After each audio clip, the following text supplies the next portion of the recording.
Today, on the Mystery Archive, we're delving into the fascinating story of John Titor, a time-travelling soldier that set the internet on fire back in 1998. Imagine logging onto the internet one day, scrolling through a random forum and stumbling across a post from someone claiming to be a time traveller. But this isn't just some wild random story. This person has blueprints for a time machine, explanations grounded in science and predictions for the future. Sounds like the start of a sci-fi movie, right? Well, it actually happened. In the late 1990s, a man named John Titor claimed to be a soldier from the year 2036, sent on a mission to save the future. His story became one of the most bizarre, fascinating, and debated mysteries on the internet. Now, I remember this story breaking back in the day, and what a story it is. Even now, more than 25 years on, it's still debated and captures the imagination across the world. So let's get into it. The arrival of John Titor. It all started in 1998. A user named timetravel_0 began posting on online forums, answering questions about time travel, physics, and even the future. Later, he revealed his name, John Titor, and claimed to be a soldier from the year 2036. His mission? To retrieve an IBM 5100 computer from the 1970s to help fix a software bug in his time that could cripple advanced systems. Sounds ridiculous, right? But here's the kicker. John didn't just make up vague claims. He brought receipts. He shared detailed diagrams of his time machine installed in a 1987 Chevy Suburban. He explained the science behind it, referencing things like micro-singularities and rotating black holes. And he didn't stop there. Titor painted a grim picture of the future, his future. He described the Second American Civil War starting in 2004, leading to the US splitting into 5 regions. Then, in 2015, a global nuclear war wiped out major cities and killed millions. According to him, life in 2036 was a post-apocalypse mix of small communities and survivalist culture. The internet was hooked. His posts were calm, detailed, and strangely believable. Was this some kind of genius troll, or had the future actually come knocking? All right, first of all, let's take a second to appreciate how casually John Titor just dropped in and said, "Hey, I'm from the future, nice to meet you." And can we talk about how his time machine is in a 1987 Chevy Suburban? Not a sleek, futuristic spaceship, nope, a Suburban. I love the idea the apocalypse still needs SUVs. But the IBM 5100 thing is wild, right? That specific computer does actually have some rare capabilities that weren't widely known in 1998. Did this guy do some next-level research, or are we actually dealing with a soldier from 2036 who has a taste for retro tech? And also, this Civil War in 2004 prediction, where I think John was overestimating how fast people can get off their couches. We can barely agree on a pizza topping, let alone the Civil War. But hey, let's keep going, it gets crazier. The predictions and the science. John didn't just talk about his mission, he dropped predictions, a lot of them. Some were vague, like warnings about environmental disasters and geopolitical tensions. Others were oddly specific. The Second American Civil War would start in 2004 and end in 2015 after a nuclear World War III. Mad cow disease would spread through the food supply, leading to stricter agricultural regulations. The Olympics would be cancelled after 2004. But as time went on, none of these came true, at least not in our timeline. Now here's where things get interesting. John claimed that time travel wasn't about fixing the future of his specific timeline. Instead, he was creating a new timeline every time he traveled. Think of it like alternate universes. This way, his predictions didn't have to match our reality exactly. Then there's the science. Titor explained time travel using concepts from the Everett Wheeler many-worlds interpretation.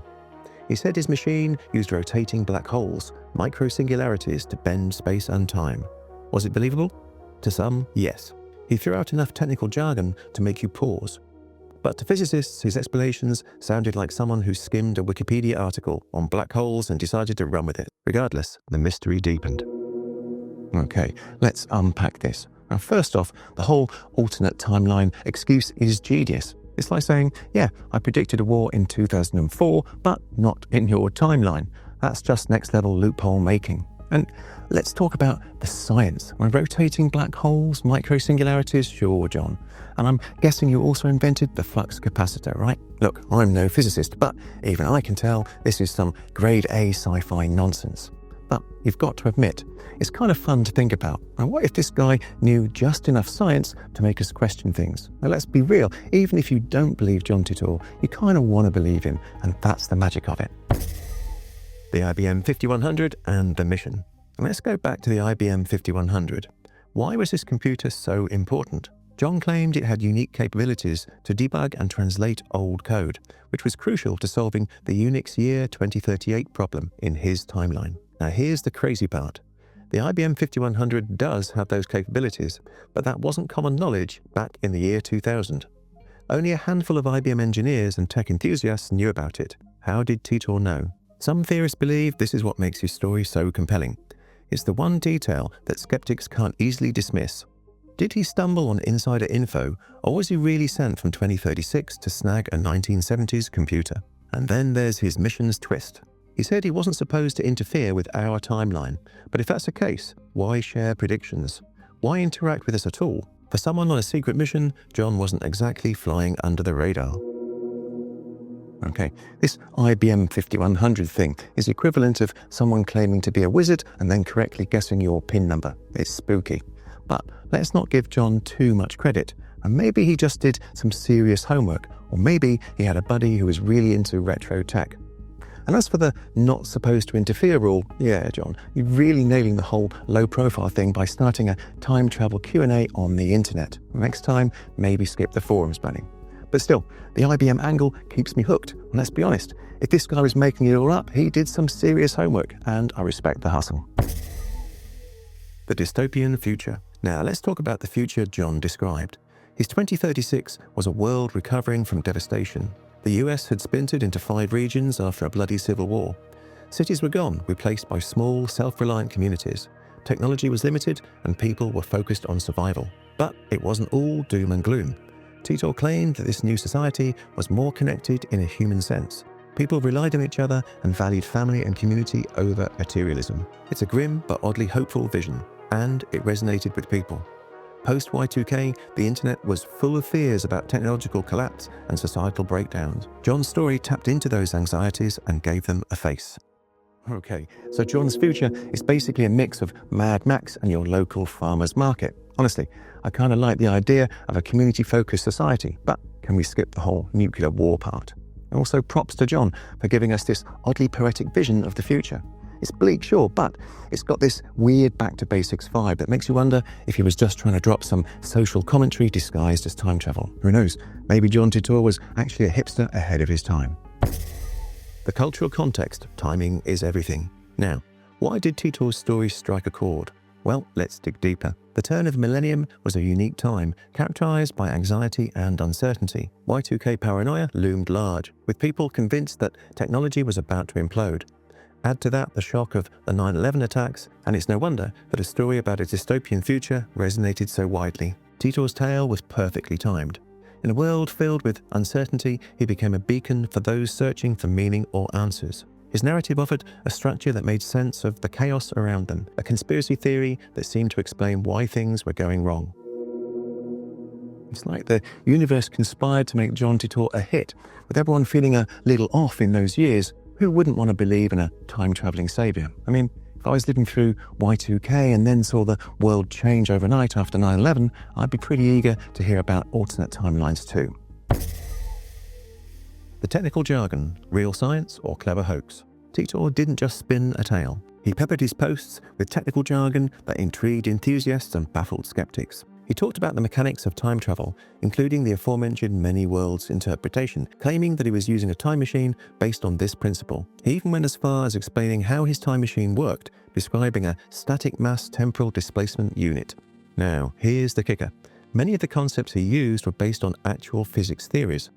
But Titor's explanation was riddled with inconsistencies. For instance, while the many worlds interpretation is a real concept in quantum mechanics, the way he applied it to time travel was more fiction than fact. Additionally, his description of the IBM 5100 as a crucial piece of technology raised eyebrows. While it was an obscure computer, the extent of its capabilities was largely exaggerated. So, was he just a smart guy playing with physics terms, or was he a clever prankster trying to bamboozle everyone? It's like he took a class in How to Be Smart 101 and aced it. Now, you've got to give him credit for creativity. If I'm making up a timeline travel story, I'd probably just say, I got my time machine from a sketchy garage sale. Theories, hoaxes, and legacy. So, was John Titor real? Well, most experts say no.